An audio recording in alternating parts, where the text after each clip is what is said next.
চলুন আপনাদের আজ দেখিয়ে দিই কিভাবে পারফেক্ট হুইপ ক্রিম রেডি করতে হয়। তো আমি এখানে অনুমান করে কিছু হুইপ ক্রিম নিয়ে নিলাম। তো আপনারা যদি 1 পাউন্ড কেক ডেকোরেশন করেন সেক্ষেত্রে 200 থেকে 250 গ্রাম হুইপ ক্রিম নিয়ে নেবেন। তো আমি আমার পরিমাণ মতো নিয়ে নিয়েছি চোখের আন্দাজে। তো ক্রিমটা দ্রুত রেডি করতে হবে, তাই যত দ্রুত সম্ভব রেডি করার চেষ্টা করবেন। খুব দ্রুত বিট করে নেবেন।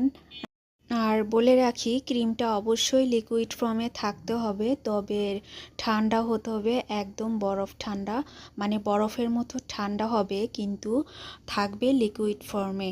বরফ অবস্থায় কিন্তু ক্রিম বিট করতে যাবেন না, তাহলে ক্রিমের টেক্সচার ভালো হবে না।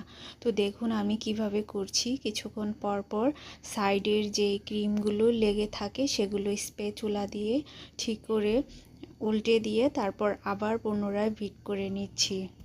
আসলে আমি আপনাদের বলে বোঝাতে পারবো না, তো আপনারা খেয়াল করুন বিটারের কাটার দিকে। এই যে দেখুন ক্রিমগুলো যখন এই যে এমন দেখা যাবে বিটারের কাটার মধ্যে, তখন বুঝতে হবে যে ক্রিম বিট করা হয়ে গিয়েছে।